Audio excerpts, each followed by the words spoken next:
Hey.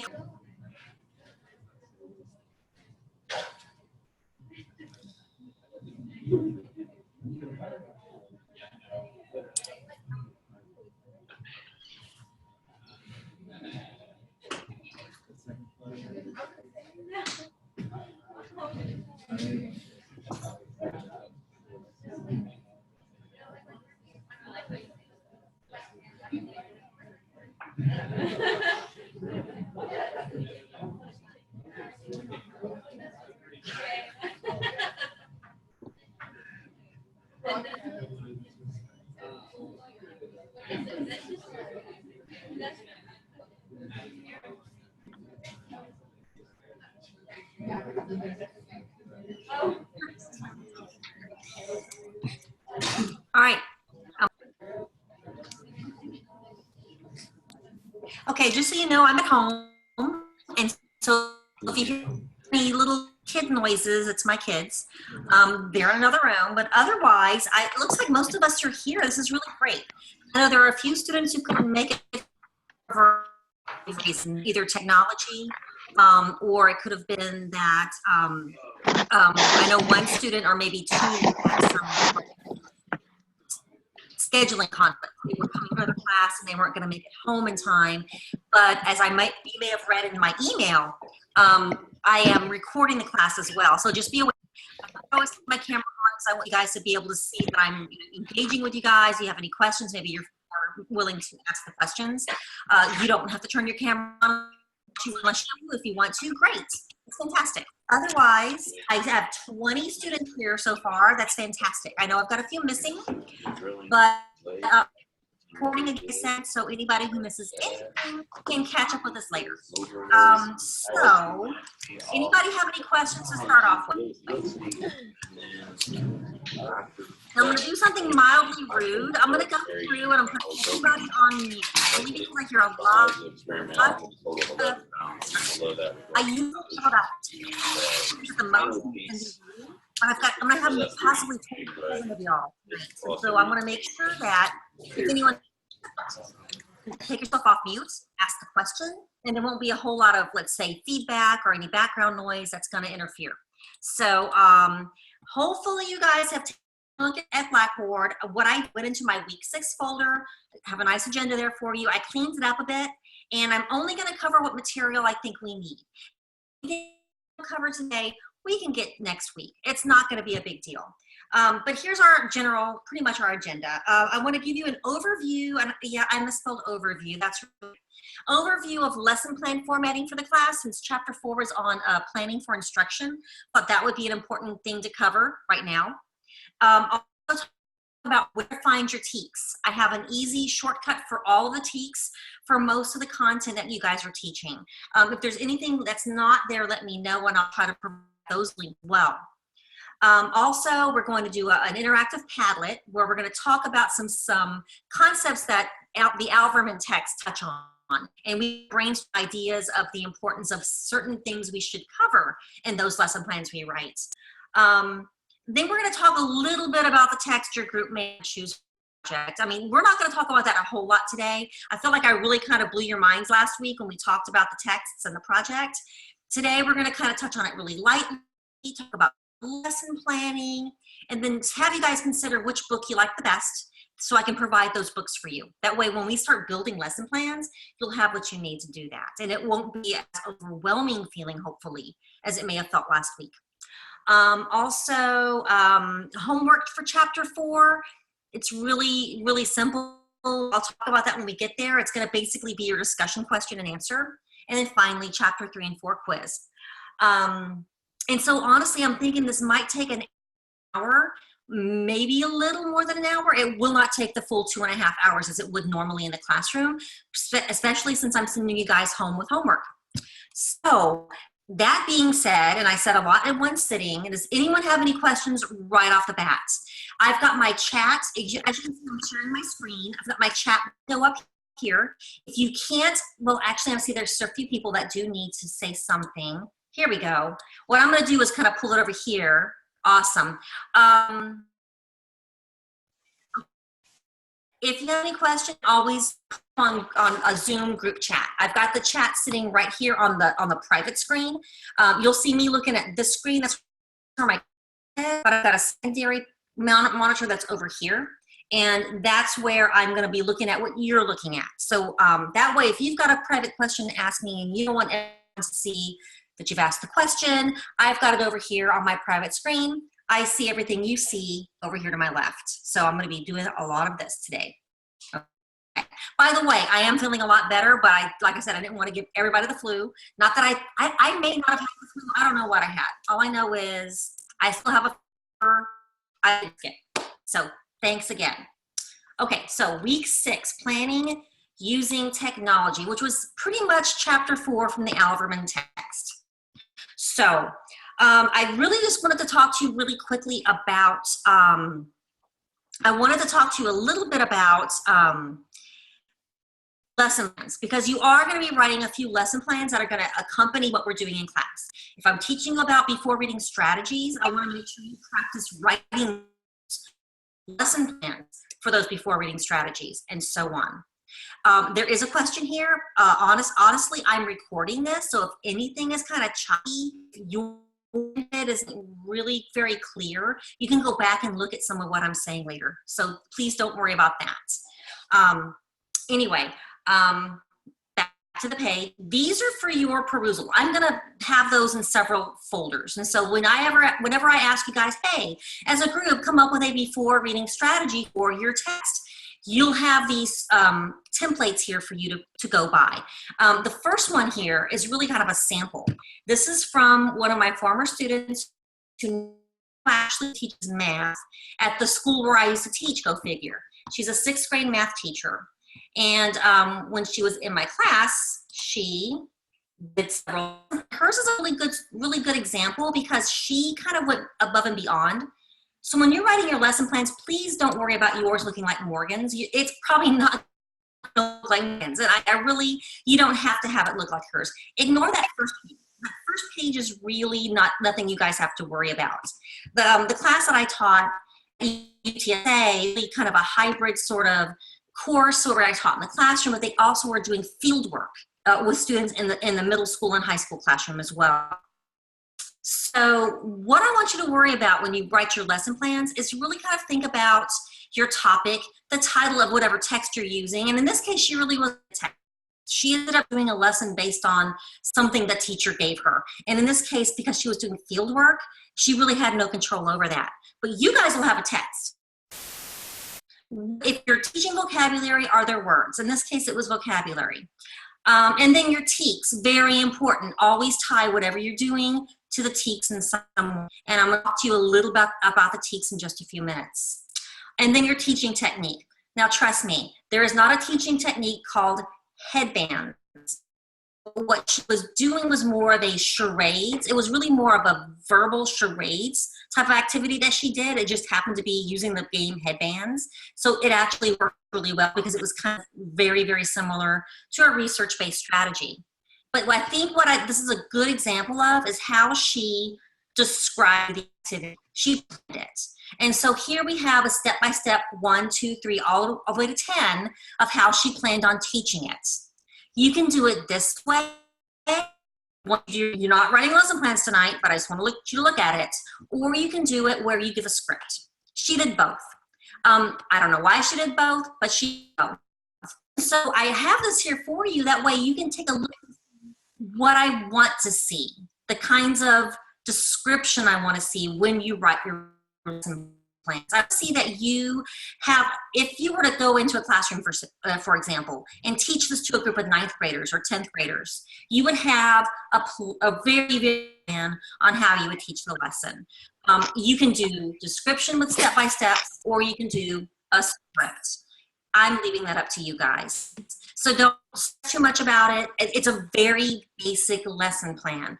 If you want to do more with it, that's fine when you write your lesson plans. But you have to. As long as I see that you have your content area listed, your topic, your grade level, a text that you might be using, and your examples of exactly how you're going to teach your lesson, I'm happy.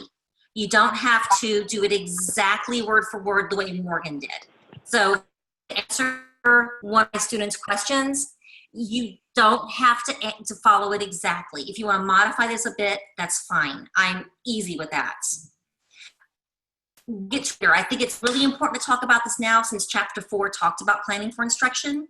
If your lesson has worksheets or or some sort of form that they're going to be writing on that, or that you're going to be referring to, you want to include that as well. But in this case, she was using the game Headbands, and she didn't really have any additional resources. But honestly, Erica, to answer your question, no, we don't have to follow it word for word. The things I want to see. Does that help? I hope that helps. Okay. This is for future reference, by the way. I want to see this now since you guys just read chapter 4, and that's something that we need to sort of address now. Then when we address it later, it's going to be a little bit easier. An example of one of the templates. This is just an example of one. You don't have to use the template, and most students do.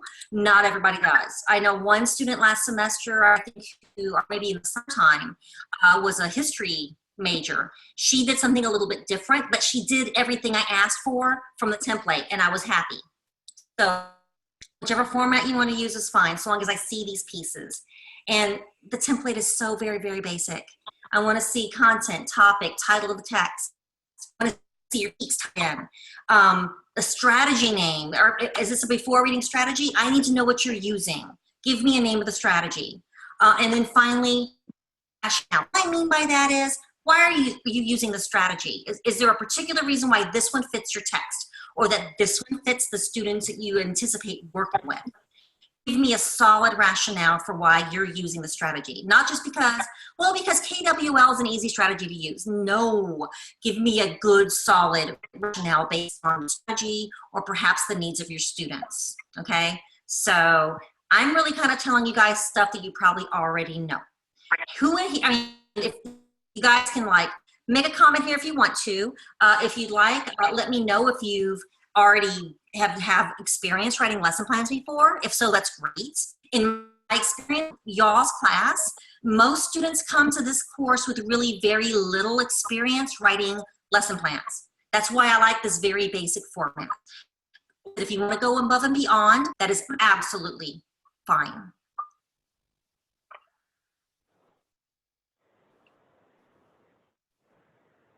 Awesome. So that's good to know. If some of you guys have written lesson plans, you have some experience. Those that don't, guys, if you're worried, once we get to the point in a few weeks where you're going to write a lesson, send me a draft, let me look at it for you, and I'll give you some feedback. It's really nothing to stress about right now. I'm not your principal, and I'm not going to fire you if you don't write a perfect lesson plan. When it comes right down to it, lesson plans are really kind of intended to help the teacher guide them through teaching a lesson to their students. Also intended to let the administrators and everybody else know where you're going with the class that week or that day or whatever, so that they know that you're following, the TEKS or the curriculum, whatever if that is that you have to be following, if that's the case. And I think in most public schools, there is usually a curriculum guide or some sort of maybe sequence or you're at a glance that you have to abide by. If I'm talking way over your head, don't worry about it, because you're going to get to this later, okay? Okay, I'm going to read through your chats real quick. Actually, I really like that you guys are putting the chat, because there's so many of us in this room that it's really easy to sort of get overwhelmed with lots of people talking. So thank y'all. Great, great, great. Okay, and don't worry, if you've only written a few lesson plans, you're going to get some practice.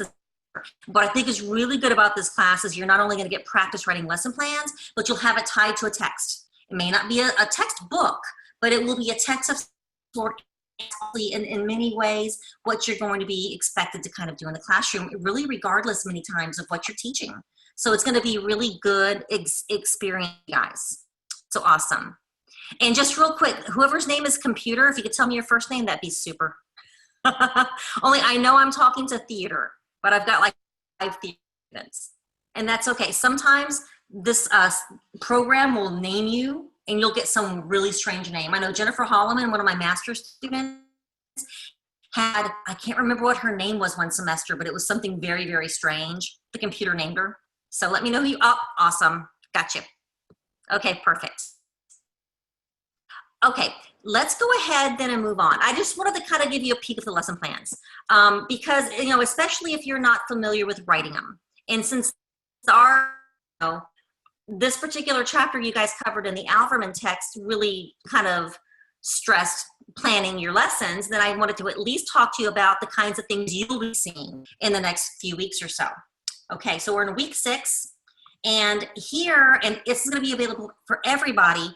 If you need access to your TEKS, sure what to call it, I've got them here for you. It's a shortcut to all of the state standards for Texas. I have most of them here. Missing, let me know. Fine arts really includes art, theater, music, and I'm trying to think else. That might be it.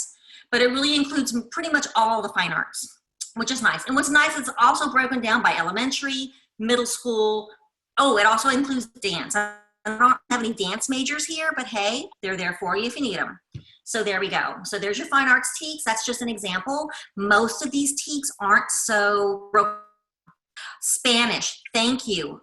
What I'll do, Elia, is I'll make sure I add those Spanish TEKS, okay? I'm gonna write that down because I certainly don't wanna forget that. Forgive me, I'm gonna actually pull up my Post-it notes. Yeah, no problem. I'm glad I looked at that. Let me do this real quick. So Spanish, TEKS, and I'm gonna do all of those, okay? Perfect. And I'm so sorry I forgot about you, Elia. Does anybody else need help?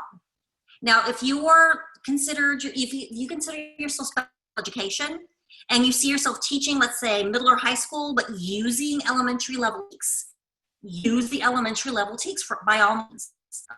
Completely fine. I had a lot of students do that last semester and it worked for them very, very well. Okay, special education, again, it depends on what you see yourself working on. If it's on language, then probably go to the English language arts and reading TEKS. I will talk to Dr. McCaleb and ask her if there's anything else I need to consider for you guys. Okay, Nora? I'm gonna actually type that here for myself as well. So special education TEKS with a question mark. And she's my resource. Dr. McCaleb is fantastic. Awesome. Yeah, I want to make sure I have access to those special needs TEKS, Mariah. That sounds great. Okay, anybody else? Great.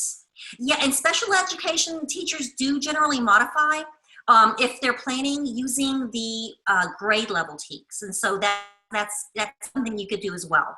I do know, especially if you're teaching, let's say, a self-contained special education class, you may actually use, let's say, developmentally appropriate TEKS. Might use the 4th grade math TEKS with a student who is actually in 9th, 10th grade. And so take that into consideration too. But for each other TEKS I need to, help you guys with, I will let you know. And I got the little note for myself right here, and I'll ask Dr. McCaleb or Dr. Ross. I'm sure they can give me the information that we need. I wish I could say I'm a specialist in special education, but I'm not. I'm more literacy. At the same time, though, I want to make sure when you write plans, you've got what you need. Great. Awesome. Star 2, Alt 2 on TEA website. Thank you, Gabe. Thank you, Gabriel. Okay. I'm going to move on. Does that sound good to you guys? Because I want to make sure everybody has time to work on stuff. Okay. I'm going to go back here to content. So, okay. Thank goodness I hadn't clicked on the screen over here a while ago because, yeah, I almost clicked on the wrong button. But here we go. So I'm going to talk you through a couple of PowerPoints. One is on digital and multiliteracies, and the other is on new literacies. They're very similar PowerPoints. The first will show you the better one of the two because I developed it about 3 years ago, and it's really, it's based as closely on most recent research as possible. Oh, thank you, Ashley. It's really based on the most recent research as I could find. And I want to make sure that you guys kind of have a clear understanding of what we should consider when we're using technology and writing our lesson plan, just using, let's say, digital texts rather than using your traditional texts. Okay, so give me a sec. And you guys can access this too. I've got them here on Blackboard if you want to look back. I think what's nice is I'm recording, and so Excellent. I'm making sure it's still recording. Gonna make sure. Yeah, it's recording. Excellent. Okay, so basically, here we go. We kind of go here. Awesome. Okay, so, and this is kind of something to sort of help understand the importance of using technology in content and in any content at all. New literacies is a really old term. It really came out in the 1980s, which is interesting because when we think new literacies, if you know anything about it, we oftentimes tie it to technology, but it's not necessarily all about technology. John Walensky, it revolves around different mindsets of approaching reading and writing.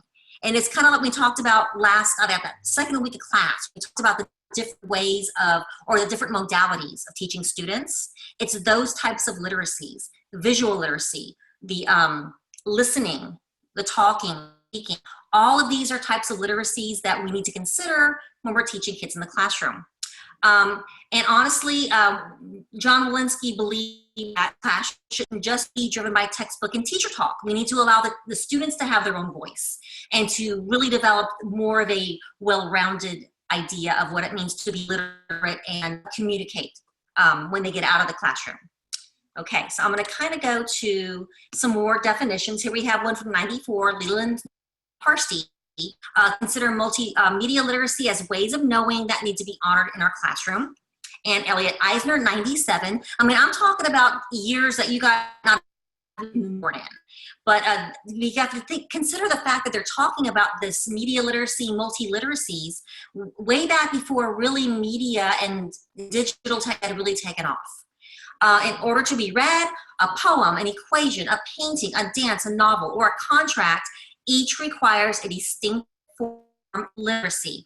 I really feel like that quote really kind of drives it home. It's not just about being able to be digital, or let's say digital literate. It's understanding how to use different modes of knowledge, different modes of communication effectively in order to gain meaning from and share not others in those same modes. And this could go with art. This could apply to music. This could apply to mathematics, of course. Lots of things, not just technology. So, media literacy, it's nonlinear.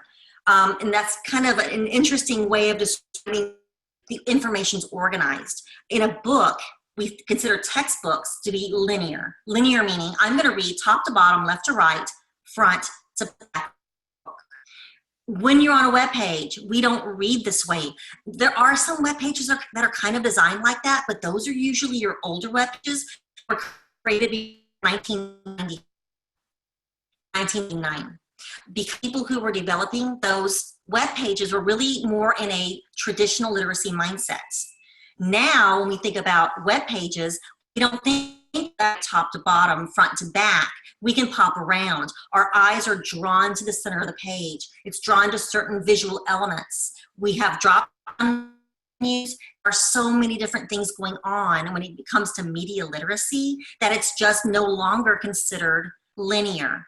You can move about in ways that really were possible with traditional literacies.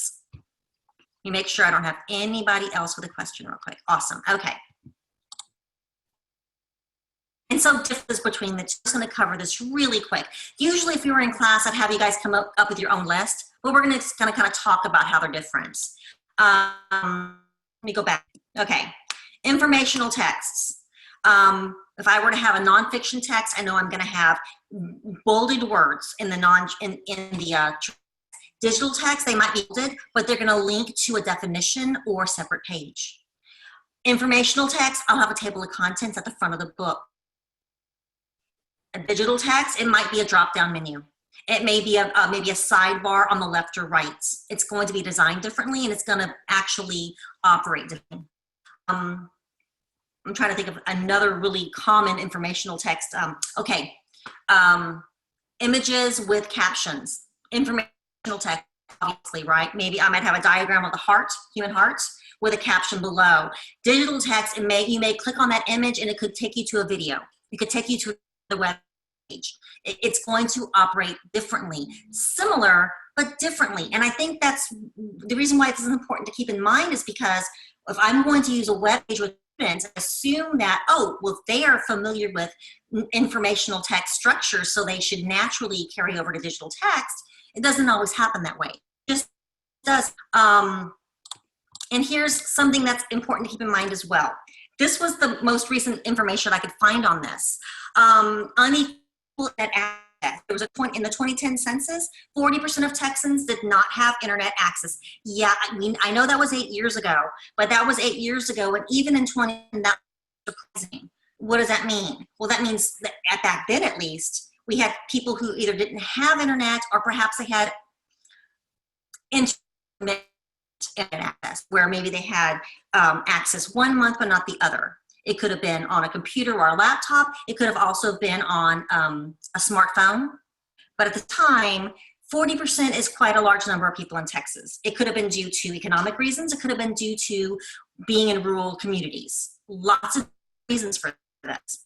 Teachers can give students much needed digital reading skills, because if you think about it this way, I'm thinking about way back in the old days.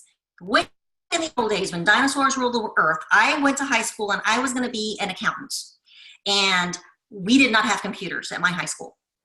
I went to college, was the same classroom with kids who went to high schools that had computers where they were using technology, working with accounting software. I had no idea how to do that. And so if you think about it, they had to step up when it came to the accounting software and myself.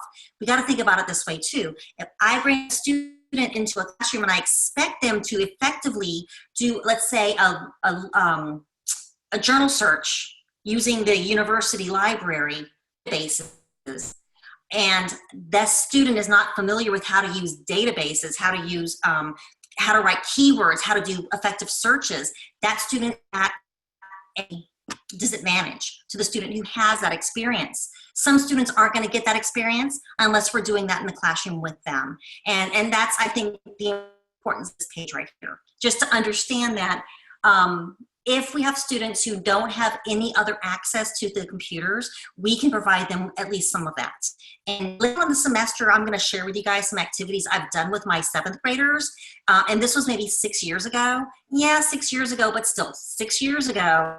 And it's really eye-opening, the differences between those students who had that technology at home, the students who did not, and the simple tasks I asked them to do using the computer. So, who has, just leave a comment or say out loud, who in here has ever heard of the phrase digital natives? You are all digital natives. I'm not. Let's say if you're born like right here in the, if you're born in late 20th century, early 20th century, you're considered a digital native. You were born during the time when people were using technology in ways similar to how they're using it now. So the assumption made back in that 2001 was a long time ago. Exactly, millennials, right?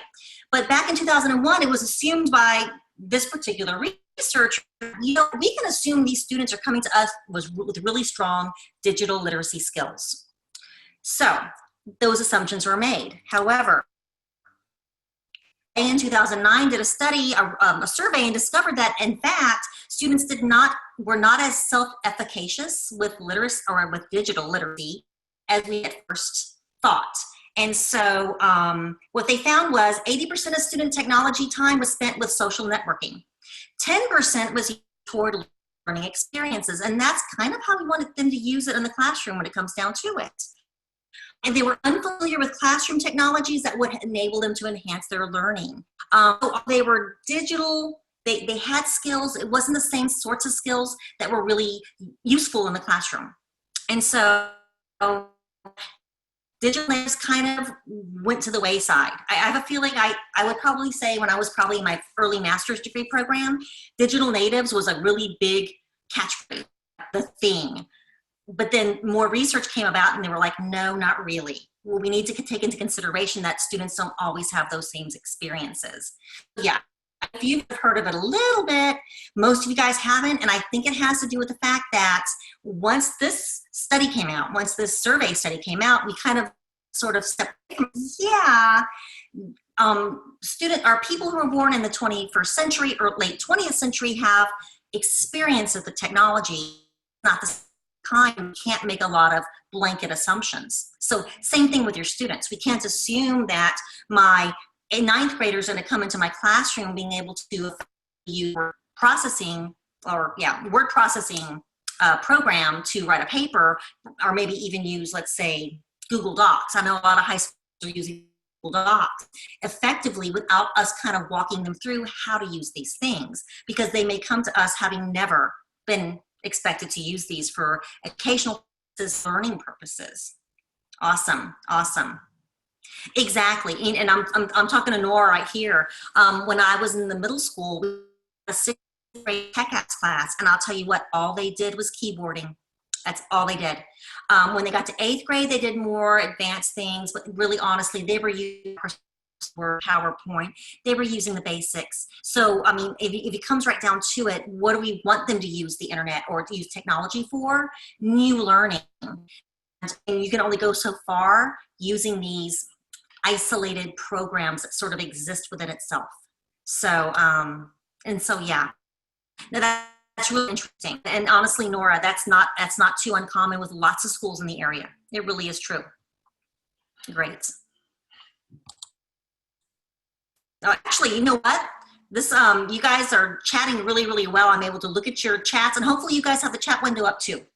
Okay, these are just some examples of different, and I'm not going to go through these quickly. Basically, technology tools for students with special needs. It can really support them. If I want to use a digital visual library, this could be effective in helping them learn more about something that you're teaching in a science class.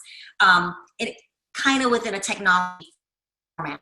So these are just some ideas of the ways it can be used. And again, I'm just going to kind of breeze through this really quick. Elements of traditional text. We teach these to students when they're second, third, fourth grades. How to find the bold feature words, graphic aids, diagrams, captions, and so forth. But they're going to look different on pages, okay? So I'm going to go through these pages. This was all based on a presentation I did. Let me see. There we go. Here we go. Perfect. Look at that. It's working. And so again, just kind of reinforce what I said before. You guys kind of got the gist of it, but here's my digital text, my two-dimensional traditional text. You've got the pictures with the captions. Here we have pictures that move. We actually even move around and choose the image we want and read more about the sharks as well. And it can get us to more information about the shark if we want to. So it's just a lot more functional. I'm going to ask you a few questions in a minute because we know there are drawbacks to digital texts. Here's another one. These are really basic, but in this session, it was for like future elementary teachers. But at the same time, I can jump around. It's not linear. It's non-linear, and it's that very purpose. It allows people to skim and find the information they need. That's different too. When I'm teaching kids to use online pages, I want them to skim for the information they need. They're not going to be expected to read the entire online page. And you could really imagine how hard that would be, especially if it's a very, very, very busy page. I'm going to read y'all's comments real quick. Okay. Yeah, no, I think some of you guys remember these experiences. Yeah. And I'm talking about when I was talking about my thing with the accounting class. That was like 1988, and my friend was even surprised we didn't have computers at my school. But you know, hey, it was 88, a different time and place. Okay, so I'm going to go ahead and kind of step away from digital literacies because I do want to keep you guys not too long. It's 7:33. And really, if you guys want to look at the other page, that's fine. Other PowerPoint on there. It's really a lot of the same stuff I just talked to you about. I kind of feel like I talked through a lot of what is on the PowerPoint that I also have here in week 6. But I want to kind of move on and think more about planning for instruction. We're going to kind of take a step back. Have your computer, and you're able to click on the link that says Planning for Instruction Padlet. It's going to take you to our Padlet page. I'm so happy almost the entire class is here tonight. Excellent. Okay. Before doing any Padlet, I'll talk to you real quick. I love Padlet because it helps us collect our information. By the way, I am recording, so if our connection gets a little wonky, I apologize for that. What I'd like you to do is think about 3 different things, and we're gonna think about one thing at a time. This particular page is gonna allow us to share feedback and comments on certain ideas related to planning for teaching. And if you've read chapter 4 from the Alverman text, she talked about the importance of teaching the what. And by the what, we mean topics and concepts important to our discipline. And so here, I want you to think about why it's important to teach the what. And you can be as disciplinary specific as you want to. So why should we teach the what? On the other hand, I want you to think about why we should teach students the how. Are there certain things we need to teach them how to do in our discipline? And so what you're gonna do is I want you to think about this as much as you can. And I know I've got some people in here who are English, so I don't mean to step on toes. I do want you to tell me your first name. I know I've got 2 Courtneys in here, is that right? Or Desirees. Desiree and Desiree. Put your last initial, please, that way I know who you are. And this will save it too. So click on the plus, and then I'm gonna type in something. I don't have any math folks in here, so I'm gonna say students need to know the, oh goodness gracious, what's it called? How, no, not how, ooh, the formula for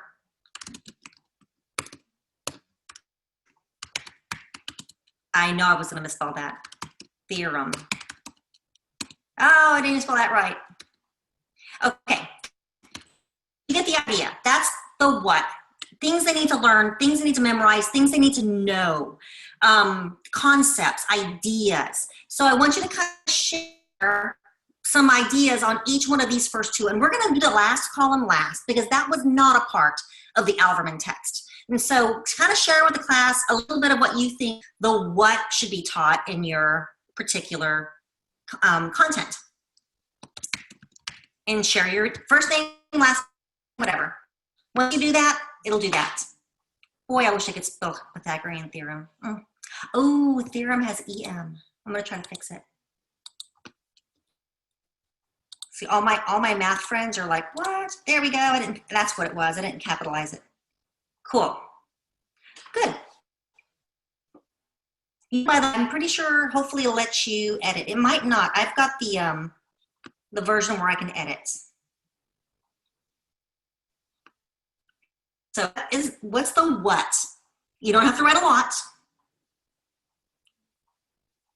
Wow, that's really interesting, Erica. Amazing. And if that's okay, Erica Max, if you could show me some of your digitally based art, I'd love to see it.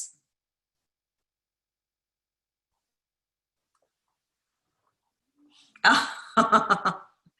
And trust me, I'm not that tech savvy. I used to feel like I was tech savvy, Jamon, and yeah.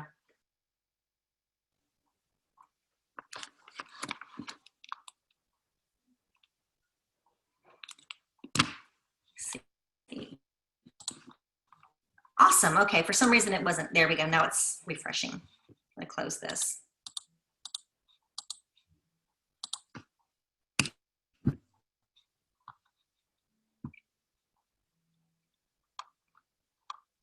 There we go. Don't be shy, guys.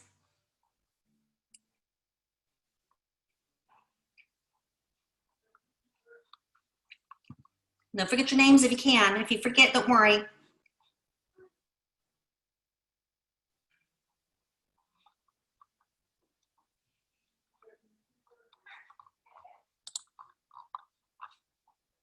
I'm gonna start with one of the hows. I'm thinking about math again.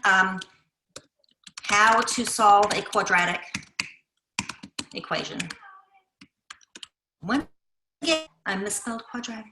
There we go, got it. Things like that. To get y'all thinking.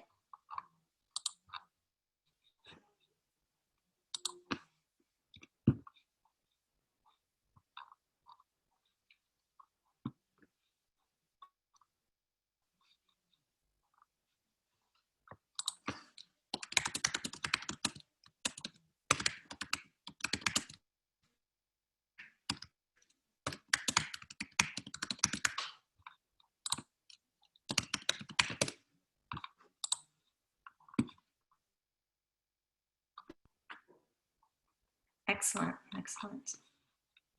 I've never used this format, so I have a feeling it's, oh, I see. I need to just drag down. Oh, look at that. Okay, cool. They had an update on Padlet, and I haven't used this form before, but it's pretty cool.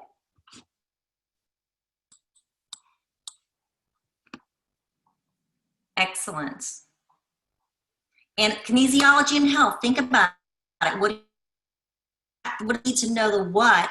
And if you could think of some hows, write some hows down. There are certain things students need to know how to do and what to know in pretty much everything we think of and what we teach. This is a really great tool to use, and if you have, let's say, kids in the classroom that are able to bring their phones to class, they can access Padlet on their phones, and they can respond to you in classroom as well. You have to trust them, though, of course. Make sure they don't put in like something terrible up there. But for the most part, in my experiences, I've never had a kid do that. So that should make you feel better. This is a great tool, and it's free. Free. It's great. And you know what? I have not used this in a couple of years, and I'm really or a couple of semesters, and I'm really wondering why, because it's really pretty cool. Okay, awesome, awesome, awesome, awesome. Now let's think specifically about different content levels, and I'm not up on the toes of my history people, because history and certain other, let's say, disciplines really lend themselves to really focusing on teaching students to ask why. What do you want to ask them? Well, I can't talk today. What do you want them to ask why about? So I might say in mathematics, gosh, wow, that's a tricky one because I don't teach math. All right, I'm going to step back and I'm going to say, why should people choose to not smoke?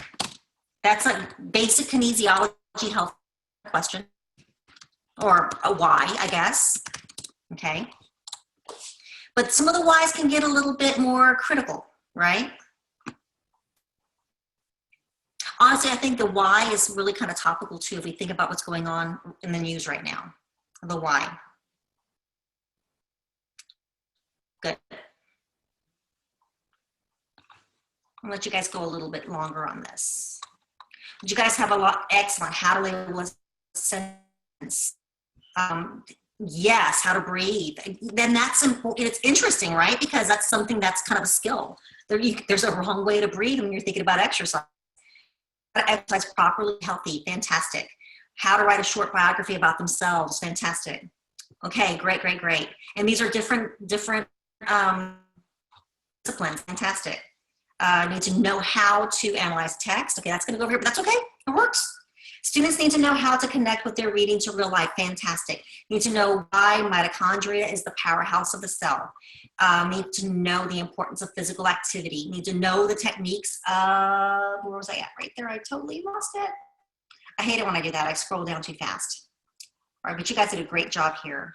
Okay, it's always the tricky whys too, okay?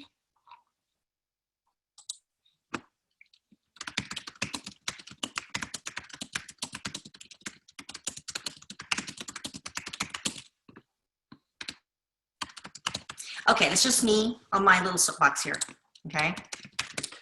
And I could see a social studies teacher, perhaps even language arts, English, it's up to you, just kind of putting that in there.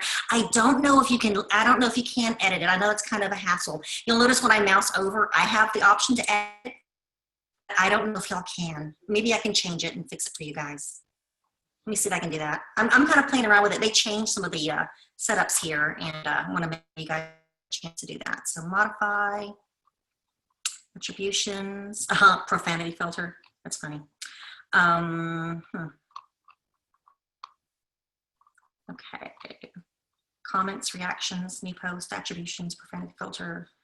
Yeah, I think when I set it up initially, it was you could add, but there's probably a way to modify it, but it's not letting me change it anymore, so I'm sorry about that. Keep working. Make what actually cancel, discard and close. Okay, okay.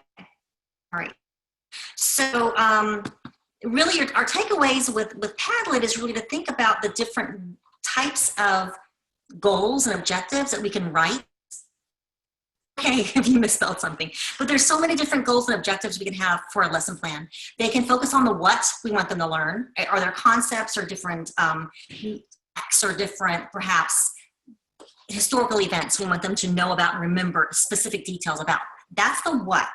The how is more about processes, using strategies, working with numbers, working with music, the how. And then the why is important when we have them critically evaluate anything have them doing.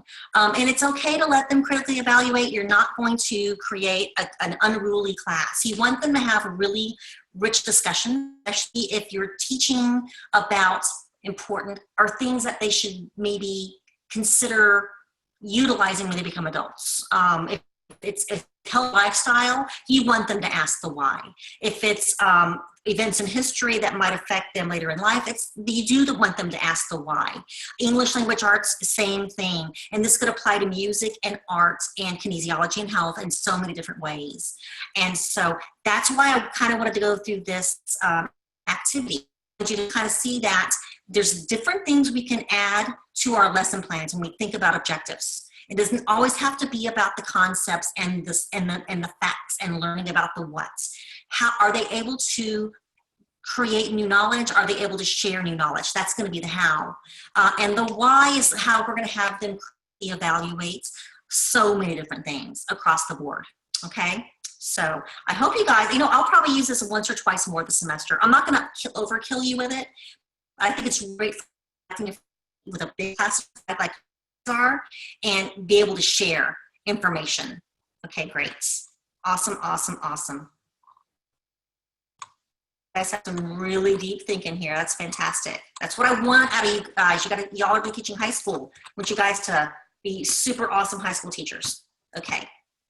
All right, well, we're almost done. We're almost done. So this is basically, when you go to week 6, what you'll see, and when you go back to the Padlet, everything you guys wrote is saved there for you. So you can go back to it, look at it later, add to it later if you want to. Gives you some ideas of when I talk about making sure you've addressed the what and how, your lesson plan, that you kind of remember what it was we talked about here. So it's there for you to go back to. But for the most part, here is your homework. I'm going to let you guys go after this. You do have a little bit of homework. Your reflection 2 is based on information from your textbook. And so if you go to page 99 in the Alverman text, there's a lot of different internet sites. And I want you to kind of explore some of them. And I want you to just kind of, in your reflection 2, write about some potentially useful things that you learn from those sites that might help you in your content. I'm being very, very kind of open-ended with this activity because I just kind of want you to explore. I could have done a web quest, or I could have done something really, really specific, but because I've got so many of you guys coming to the class with so many different disciplines and different experiences and I guess, basically you're doing so many different things with students potentially in the classroom that I want you to kind of look at this in a very open way.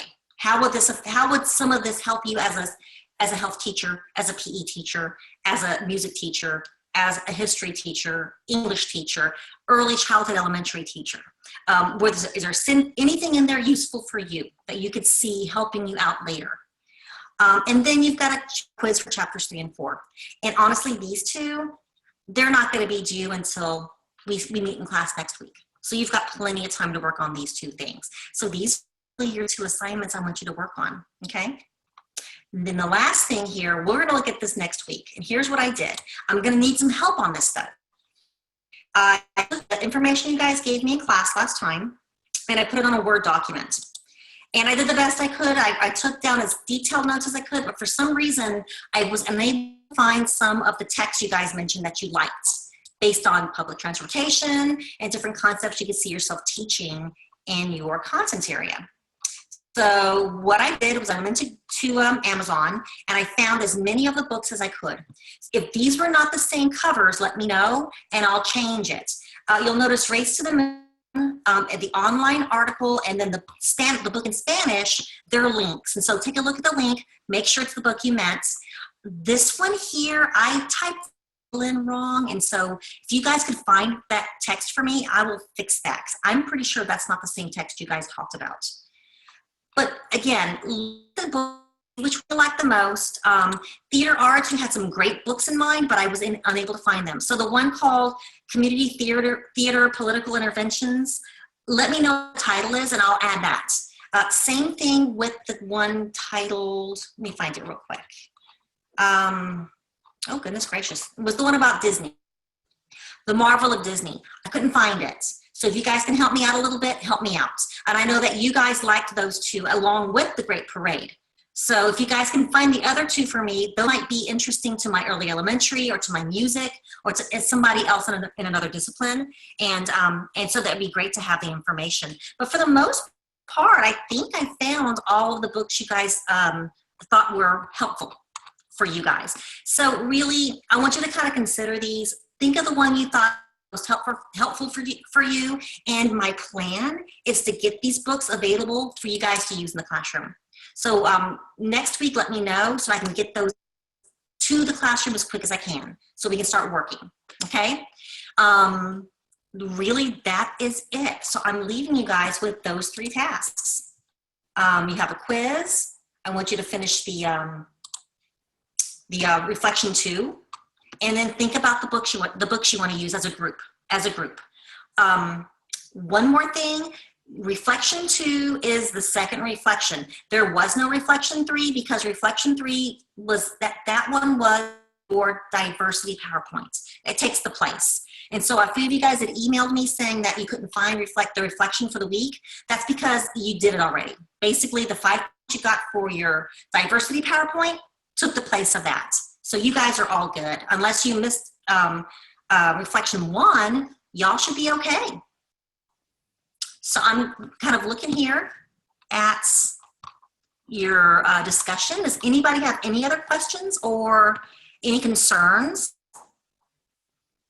I think we're in a good place. I know next week I plan on us really digging into strategies to use with texts, really looking a little more carefully at those lesson plans, but for the most part, start thinking about the book you like so I can get it for you.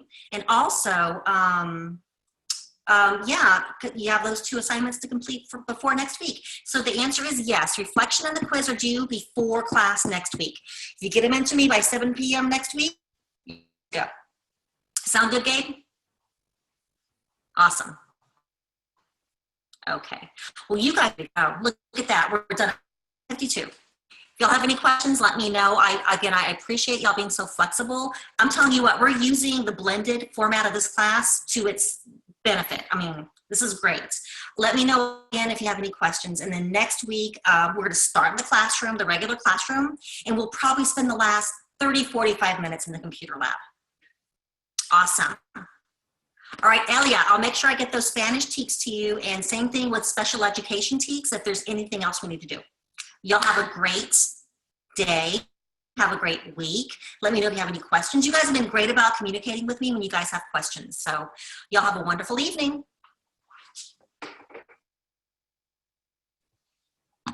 If you have any questions, I'm going to hang on here till everyone's signed out to make sure everybody's okay.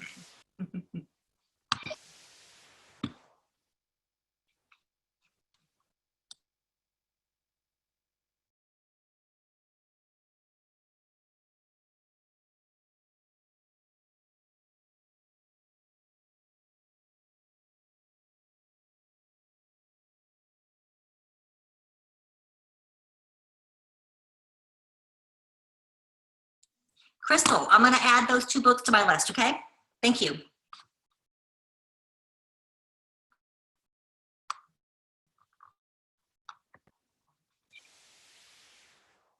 If you're not trying to get out, if you kind of go to the bottom of the screen where all the faces are, there should be an in session kind of on the bottom somewhere. I always have a hard time finding it.